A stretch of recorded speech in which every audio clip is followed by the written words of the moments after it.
Welcome. I'm Carl Gustav Löfgren, Professor of Economics at Umeå University.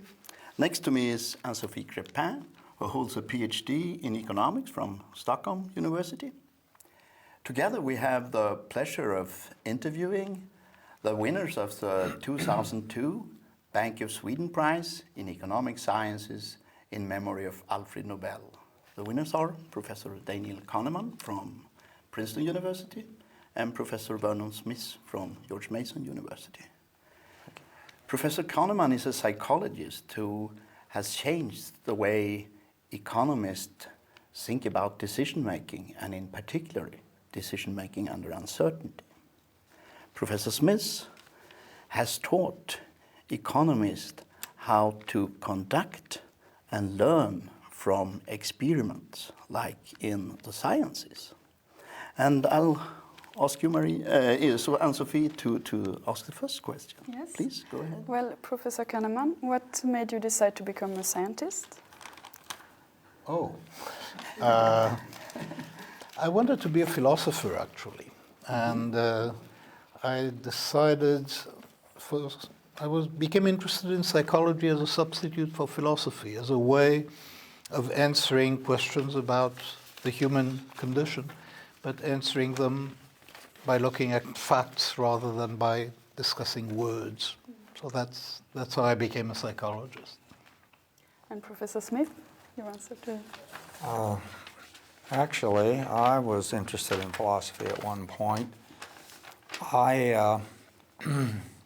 This is before I really was seriously into my undergraduate training, so it was just a reading interest of my own, and I read Sir James Jean's Physics and Philosophy and Sir Arthur Eddington's books. And Bertrand Russell. I was interested in science and philosophy. And originally I thought I expected to study science, and I went to Caltech for that reason. And I did study physics and would have taken my degree in physics, my undergraduate degree, except for one hurdle. To take the degree in physics, you had to take Smythe's course. It's a famous course that was very, very hard to get through.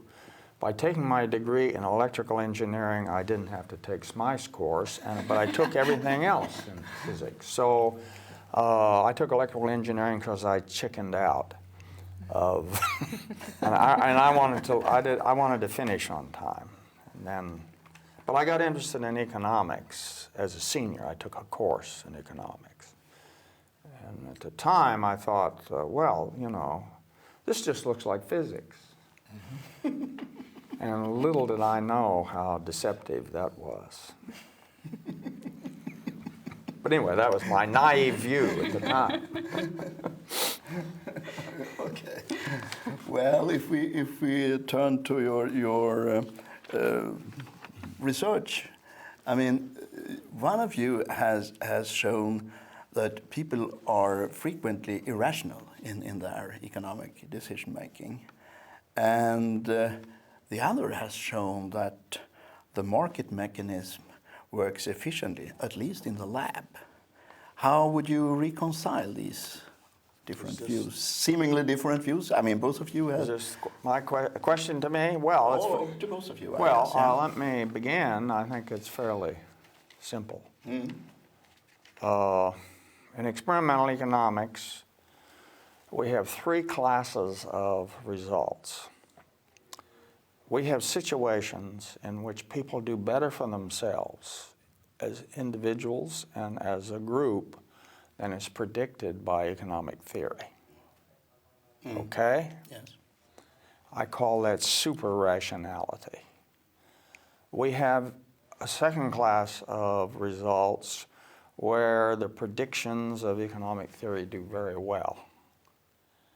And so they conform, and I'll come back to what those are shortly.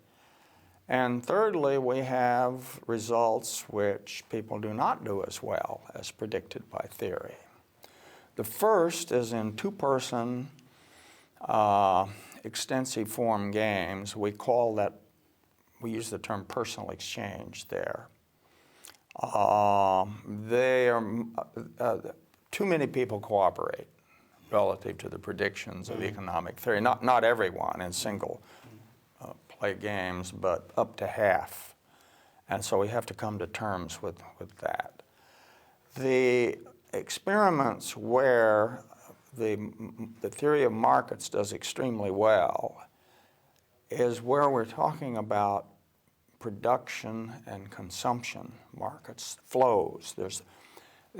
We think of consumers as daily or regularly enjoying the value from what they buy in markets, and producers regularly incurring a cost to produce that. Those markets, if you study them in the lab, are remarkably efficient.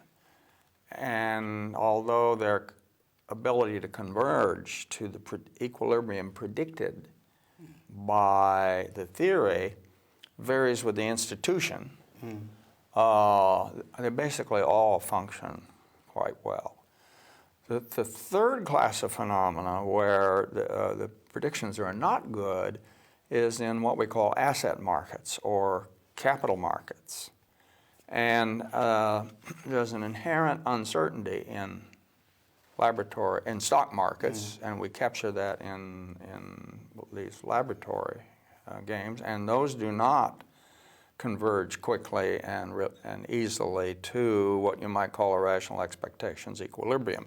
If you hold the environment constant for kind of 3 times back, and now we're talking about 6 hours of experiment, it gets home, okay, but that's not very inspiring or encouraging, because the world out there, it doesn't stand still while people look for the rational expectations equilibrium. So does that help to clarify? Yes, I think so. That's all right. Has Professor Well, Kahneman the something? first comment I would make is about the word irrationality as characterizing the research that we have done. I never think of myself as having demonstrated irrationality. There is a definition of rationality within the context of economic theory or decision theory more broadly, which is a completely unrealistic conception of a human agent with a complete preference order about all states of the world, with a Bayesian set of beliefs about all possible states. And this defines rationality in the context of economic theory. Now, as a descriptive hypothesis, this is a totally implausible hypothesis. And, you know, it is fairly easy to show that that hypothesis isn't true, and we've been doing that, my late colleague Amos Tversky and I, and many others. It's also not particularly interesting to show that it isn't true because it's so easy to do. We have been able to show some of the ways in which people depart from this ideal of rationality, but this is not irrationality. This is, people are reasonable, they're prudent agents, they do not, it's just that the definition of rationality that is used in economic theory is, I think, a very implausible definition. And it fails descriptively, and we have been able to document some of these failures and explain them. Okay, both of you have worked in a frontier between different fields, economics and psychology and natural sciences with experiments. And what kind of difficulties or what kind of challenges did that implement for you? Well,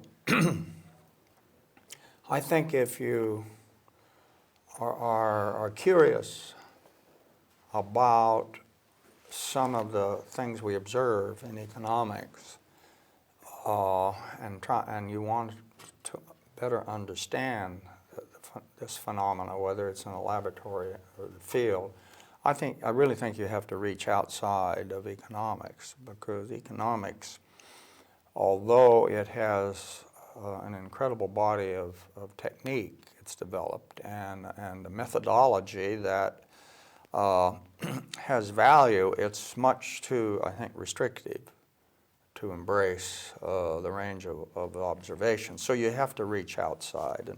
And actually this was, if you go back to the Scottish philosophers, David Hume and Adam Smith, they were not narrowly oriented in the way that we often think of as modern economics. Adam Smith was had huge breadth. He wrote the definitive history of astronomy, 18th century astronomy. He was probably the first great post-Newtonian scientist, and he wrote on other aspects of human sociality besides just what has become known as economics, narrowly construed.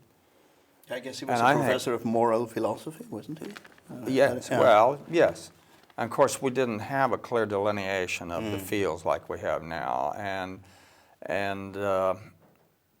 Well, I think a lot of the work in experimental economics points us back to that period and the need to pick up on some of the inspiration that was behind people like Smith and Ferguson and Hume and others. And I hope that, in fact, my work will help to encourage that. Not because they had it right, it's that because we know a lot more, obviously, after 200 years. But there are certain themes there that I think that we've lost, that we've sort of abandoned, and that's unfortunate. Professor Kahneman?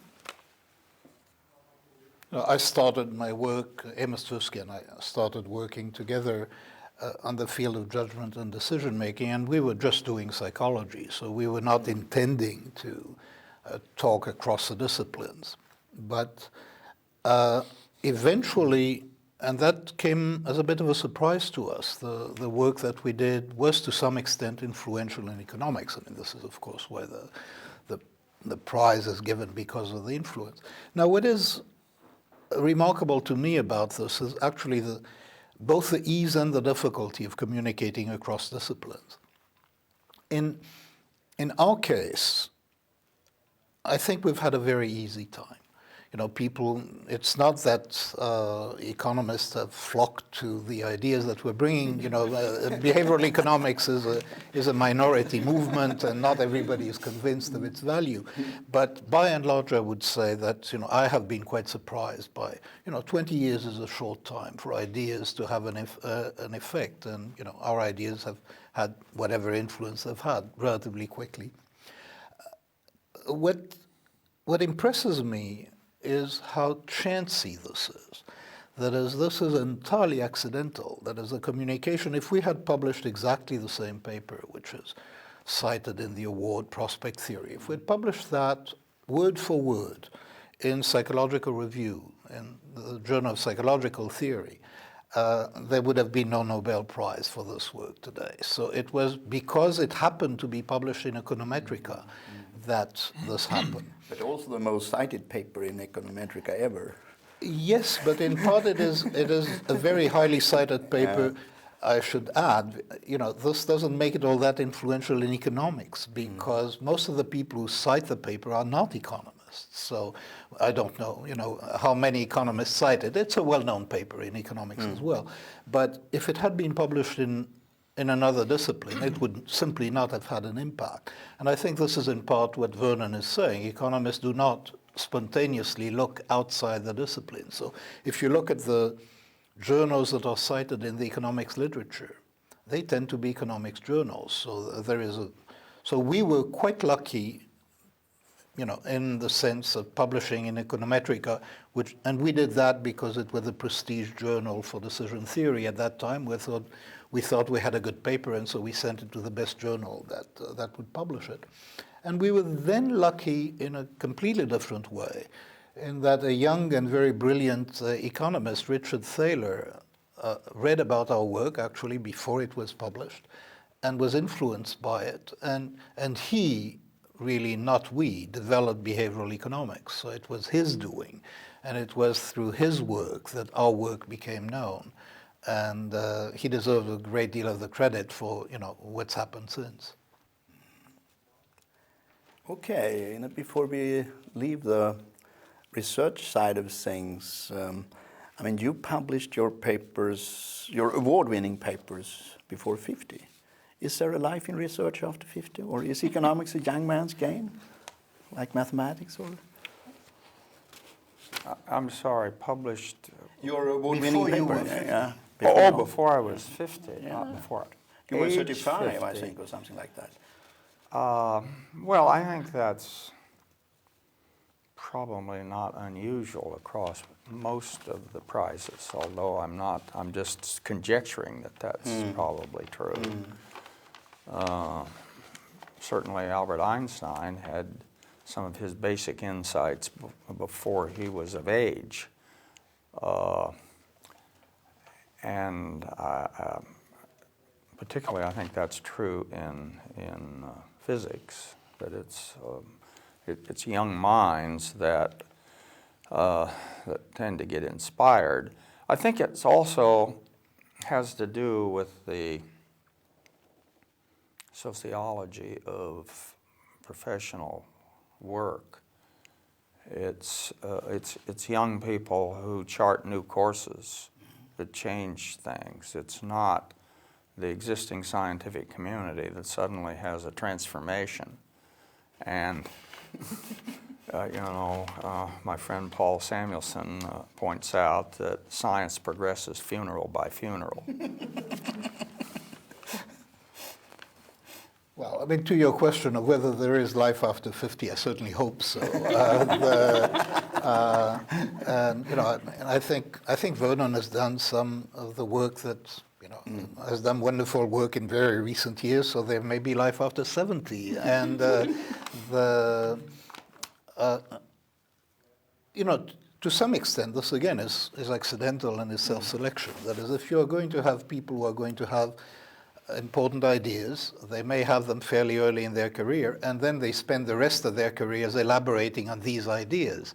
And so it looks as if people have their best ideas early on, but that's because they spend the rest of their lives working on them. And I think this happens to most people who have one important theme to develop. Well, I think young people are sort of maybe more likely to make technical or methodological breakthroughs, but just looking at my own history, I didn't really appreciate the full ramifications at the time I was doing that work. I didn't come close to it. And I think that can come with maturity, so that the contribution you can make after age 50, and I hope after age 75, is perhaps a different type of contribution than one makes when you're younger. Yeah, I would echo that. It takes a long time to understand what you've been saying. So, you say it first, and then over the years you understand what it was that you really meant, because you don't know that immediately. Sometimes, in my particular case, I was fortunate because there were two of us, and that process of understanding what we said worked faster because we understood each other. But when you work alone, understanding what you're saying is a long-drawn process. Well, and I understood early that a component of what I was doing had to do with institutions and rule systems. But I didn't begin to understand it the way I now do. And a lot of that understanding came from interacting with other people over the years. Charlie Plott is a prime example, and also Martin Shubik, who I've known. He and I are exactly the same age. I think I've known Martin for over 40 years, I think about 45 years. And we often exchanged ideas having to do with institutions, and that Martin was very interested in. And that interchange was very valuable to me, even though we never worked together in the way. And of course, I worked with Charlie Plott, and a lot of our insights came working together. What kind of advice would you give to young people considering a research career? I mean, there are lots of pieces of advice. I tell my graduate students that if they don't fall asleep thinking about work, then they're not working hard enough. Actually, so that's the first piece of advice that you would give them. And the second one is to try not to get trapped in uninteresting problems just because you began them. So one of the important things to have in science is to avoid the sunk cost fallacy, just to keep going with something just because you began it and have made an investment. And so the ability to just make a quick turn when you've had an idea that looks better and drop everything else and follow the best idea that you have at the moment, that is certainly one of the things that I think worked for me, and I think it may work for other people as well. Professor? Yes, I would echo that. Don't follow the path of least resistance. Be prepared to break the informal rules. You have to, of course, live in your environment. And so there's a limit how far you can go in breaking the rules. I was interested in experimental economics long before I could really make a living at it. So I did other things. And I didn't get tenure doing experimental economics. I got it doing other things. But I returned to experimental economics. And one of the problems can be that in getting tenure, you develop all these bad habits, and then you can't get out of doing the bad habits, which is doing what's easy, the following your sunk cost, and doing trivial kind of extensions of that. Trying to salvage failures. That is, when something is not working, there are people who spend a lot of time trying to get something out of an experiment just because they did it. Sure, that's good advice to avoid that. I think young people in economics are well advised to read widely outside of economics too. And actually, I think fairly narrowly within economics is good enough because the theories tend to be very similar anyway. Once you sort of get that basic model, it's better to I read Science and I read Nature, those two magazines. They're weeklies. I can't follow everything in them, but I do find things in there that are intrigue me. This is unusual advice, in economics. 18 years ago, when we first came to Berkeley, George Akerlof invited me to co-teach last year's He was laureate. here last year. Yes, he was here last year. And so he invited me to co-teach a course with him. And we taught a course on economics and psychology. And there are two things to be said about that course. One is he didn't get credit for teaching it because it was considered a frivolous thing to do. And the other one was that he kept advising and warning the students not to be seduced by it because he thought it could ruin their careers if they followed that path. So he would tell them, you had better stick to what he called meat and potatoes economics. And you can afford to do those strange things after you get tenure. So Too late, I think too late. You've formed all these bad habits. Well, how important has it been to you your scientific result can be applied to what did Nobel say, to the benefit of mankind? Is that, or have you just, you followed your track, you found something that was interesting and pursued that? For it to be, I would say that the conscious sense of doing something that could be truly beneficial. Well, I had that early on when I thought that people could be educated to think, more closely And these efforts of mine have not been rewarded. In recent years, I'm consciously trying to do something for the benefit of mankind, and this is to develop new and better measures of human welfare and human well-being that could be applied as another measure of how society is doing. And I'm doing that with collaborators, including an economist at Princeton, Alan Kruger. And that is truly with the idea of trying to do something that could be useful to policy making. Do you have something Well, to say? I've become more interested, particularly the last 20 years, roughly, as against the first 20 years, in utilizing what we've learned about markets to do a better job of helping to design markets in new areas where people don't have any experience, any field experience. And I think the laboratory is a very useful tool for allowing people to get experience. And it doesn't provide the final experience and the final answers, but the point is, it is experiential, and it gives people an opportunity to try out and test bed new rule systems, the practitioners, for example. And we've found business and government very, in some situations, very receptive to that, particularly in New Zealand, and governments, particularly in New Zealand and Australia, with respect to the liberalization of electric power.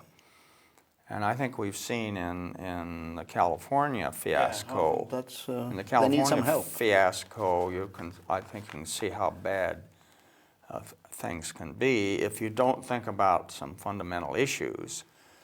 And furthermore, in that case, a lot of those issues had long been studied in the laboratory and in fact influenced New Zealand and Australia, but we didn't have an opportunity to have that much influence in California. It isn't that we didn't communicate with any of the people that might have made a difference. It's just that we couldn't convince them or influence them enough to. And also, it turned out to be far worse than even we would have imagined as to the consequences of really not getting some elementary features of these markets right. Many years ago, we were, when we were studying failures of rationality in judgment and decision making, I thought, that there was a contribution to be made, for example, to government decision making or to making political decisions. About 25, 30 years ago, that was a period when the discipline of decision analysis looked extremely helpful and hopeful, and it seemed as if the combination of psychology and decision analysis could be very, very useful. It has not been. I mean, by and large, I think this has been a failure. And the reasons are quite interesting. The reasons are that the leaders do not want the help. That is, the people who make decisions, important decisions, by and large do not want the kind of help that decision analysis or decision aids have to offer that we would think, would certainly improve the quality of decision making.